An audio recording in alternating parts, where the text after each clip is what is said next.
বিটিআৰত এইবাৰ চৰকাৰ গঠন কৰিব বিজেপিয়ে। সৰকাৰ বিজেপিয়ে বনাব। আজি বিটিআৰত মুখ্যমন্ত্ৰীৰ 3খনকৈ মাৰাথন নিৰ্বাচনী প্ৰচাৰ সভা।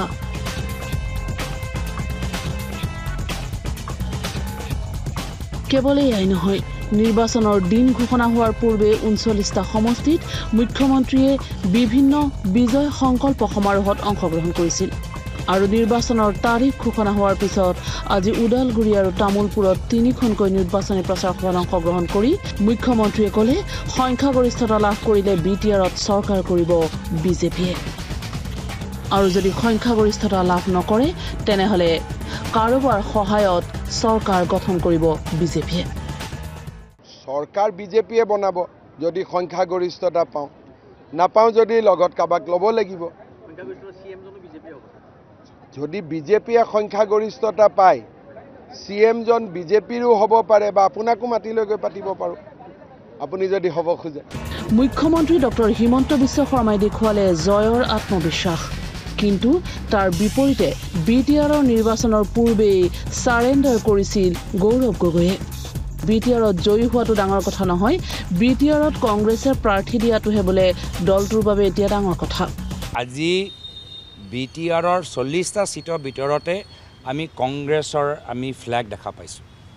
এটা সময়ত আমি ফ্লেগো দেখা পোৱা নাছিলোঁ, কিন্তু আজি যে আমি ফ্লেগ দেখাব পাৰিছোঁ, এটা সময়তো আমি কেণ্ডিডেটে পোৱা নাছিলোঁ। মই আজিৰ তাৰিখত যি ধৰণৰ আমাৰ তৈয়াৰী, মই সেয়া লৈ সন্তুষ্ট। নিশ্চয় 10 দিন আছে নিৰ্বাচন তুংগত, আমি আৰু চেষ্টা কৰিব লাগে, সেইখিনি কথা আমি স্বীকাৰ কৰিছোঁ। গৌৰৱ গগৈ তথা কংগ্ৰেছৰ এই মানসিকতাক তীক্ষ্ণ ব্যংগাত্মক সমালোচনা মুখ্যমন্ত্ৰীৰ। পাগল পাগল পাৰ্টি হলে এইটো কয়, তৃণমূলেও দিয়ে প্ৰাৰ্থী, জয় ভাৰতেও দিয়ে প্ৰাৰ্থী। এইলে পাগল কংগ্ৰেছটো মোৰ এটা লাজে লাগে যে এইটো পাৰ্টিত মই আছিলোঁ, যে টিকট দিয়া মানে জয় লাভ। নিৰ্দলীয়বিলাকেও তেতিয়া ক'ব যে আমাৰ জয় হৈছে বুলি। এইটো ৰাহুল গান্ধী টাইপ, হাৰিলে কয় মৰেল বিজয় হৈছে। 40 জন প্ৰাৰ্থী দিয়াটো এটা বিজয় হ'ব পাৰে নেকি?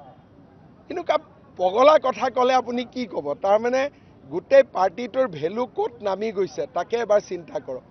তামুলপুৰ আৰু ওদালগুৰিত 3খনকৈ নিৰ্বাচনী প্ৰচাৰ সভাত অংশগ্ৰহণ কৰি মুখ্যমন্ত্ৰীৰ স্পষ্ট কথা, সমালোচনা নহয়, বিটিআৰৰ উন্নয়নহে বিজেপিৰ মূল লক্ষ্য। ইউপিপিএলে বিপিএফক গালি পাৰক, বিপিএফে ইউপিপিএলক গালি পাৰক, কিন্তু বিজেপিয়ে কাকো গালি নাপাৰে। বিজেপিৰ এটাই লক্ষ্য যে বিটিআৰৰ ল'ৰা ছোৱালী, আই মাতৃ আৰু আমাৰ সমাজখনক আমি কেনেকে আগুৱাই লৈ যাব পাৰোঁ।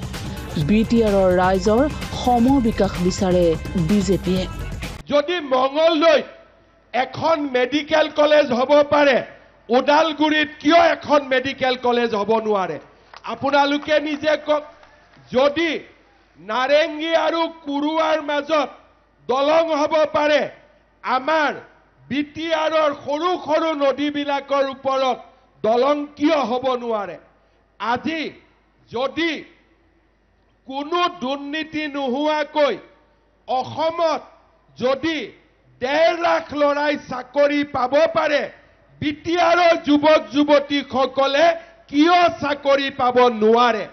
আজি যদি অসমৰ 2 লাখ ল'ৰা ছোৱালীয়ে যদি চৰকাৰৰ পৰা আত্মসংস্থাপনৰ বাবে লোন পাব পাৰে, বিটিআৰৰ ৰাইজ কিয় পিছুৱাই থাকিব?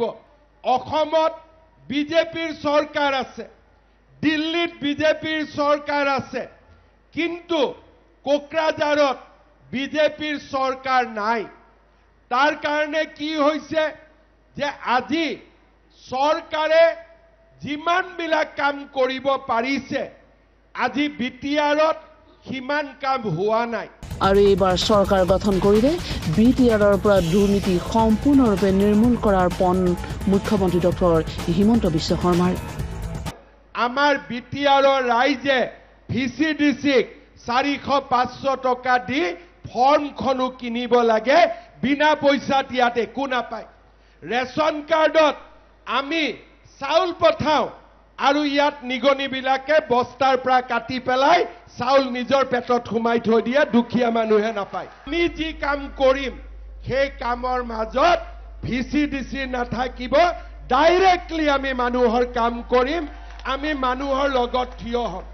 এতিয়াৰ পৰা BTCত দালাল ৰাজত্ব, মধ্যভোগীৰ ৰাজত্ব আমি শেষ কৰিম, দালালি চিষ্টেম আৰু আমি BTCত থাকিব নিদিওঁ, এই কথা ক্লিয়াৰ।